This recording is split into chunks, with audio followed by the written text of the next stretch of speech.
ഞങ്ങൾ സ്ഥാനാർത്ഥിയെ തേടി നടക്കുന്നു എന്നുള്ളതാണ് ഇവിടെ പ്രശ്നം. ഞങ്ങളൊരു വളർന്നു വരുന്ന രാഷ്ട്രീയ പാർട്ടിയാണ്. ഞങ്ങൾ ഈ രാജ്യത്തെ മുഴുവൻ ആളുകളുടെ അടുത്തും പോവും.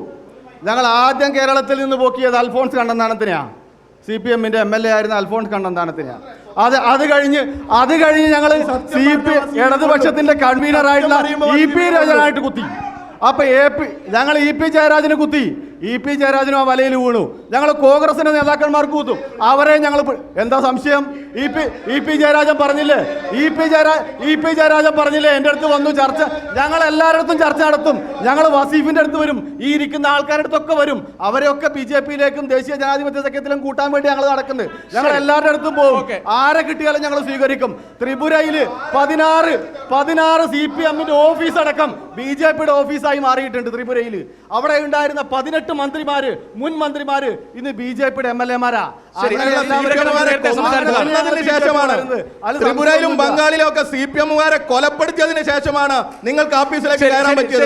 അങ്ങനെ കൊല്ലാനാണ് തീരുമാനമെങ്കിൽ അതിനെ പ്രതിരോധിക്കാൻ നേരത്തെ വികസനം പാലക്കാടുണ്ടായിരുന്ന ഒരു മാസം നിങ്ങൾ അറിയാൻ വേണ്ടി അറിയാതെ ചിലപ്പോ BJP-യുടെ വികസനം എന്നൊക്കെ കേൾക്കുമ്പോഴേ നരേന്ദ്രമോദിയുടെ കോട്ടൊക്കെ കണ്ടു ചിലപ്പോ സംശയിച്ചു പോകും ചിലര്. അങ്ങനെ ആർക്കെങ്കിലും ഒരു സംശയം ഉണ്ടെങ്കിൽ വണ്ടിക്കൂലി ഞാൻ തരാം. പാലക്കാട് നഗരസഭയിലേക്ക് പോകണം. അവിടെ ഭരിക്കുന്നത് BJP ആണ്. അവിടുത്തെ വികസനം എന്ന് പറഞ്ഞാൽ വട്ടപൂജ്യമാണ്. ഒരു വികസനം നടക്കാത്ത കേരളത്തിലെ ഒരു മുനിസിപ്പാലിറ്റിയാണ് ഇവിടെ പാലക്കാട്. കേട്ടോ, പാലക്കാട്.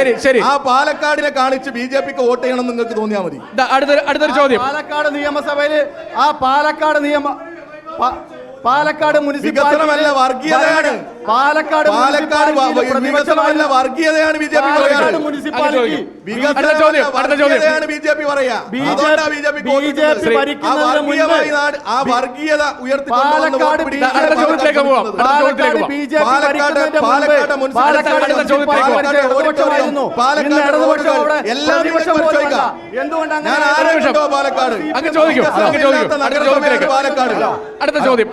ഹലോ, ചോദിച്ചോളൂ.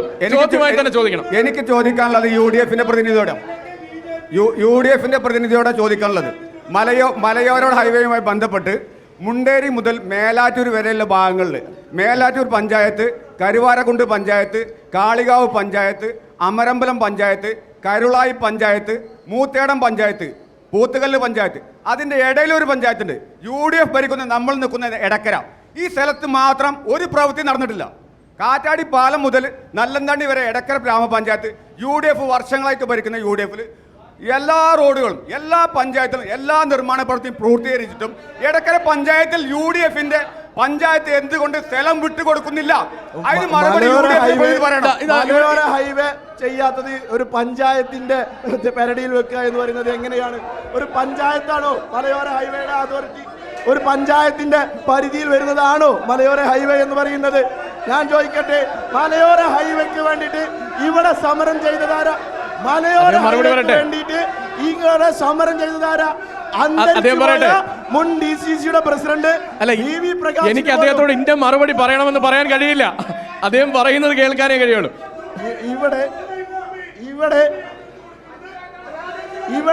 ഇവിടെ മലയോര ഹൈവേക്ക് വേണ്ടി മരിച്ചുപോയ ഞങ്ങളുടെ മുൻ DCC-യുടെ പ്രസിഡന്റ് VV പ്രകാശ് ഉൾപ്പെടെയുള്ള ആളുകൾക്ക് വലിയതായ സമരം ചെയ്യേണ്ടി വന്ന മണ്ണാണ് നിലമ്പൂർ എന്ന് പറയുന്നത്.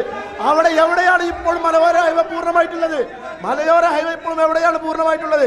പിന്നെ 2019 പ്രളയത്തിൽ നമ്മുടെ കനോലി പ്ലോട്ടിലെ ഒരു തൂക്കുപാലം തകർന്നു പോയിട്ട് വർഷം ഇത്രയായി അതൊന്ന് പുനഃസ്ഥാപിക്കാൻ പോലും കഴിയാത്ത ആളുകളാണ് വലിയ വികസനം എന്ന് പറയുന്നത്. നിങ്ങൾ അവിടെ ഒന്ന് പോയി നോക്കൂ. 2019 പ്രളയത്തിൽ അവിടെ പ്രളയത്തിൽ തകർന്ന കൈപ്പിനി പാലമുണ്ട്, മറന്നുപോയത്. കൈപ്പിനി പാലം ഇതൊക്കെ മനോഹരമാക്കി ജനങ്ങൾക്ക് തുറന്നു കൊടുത്തതാ.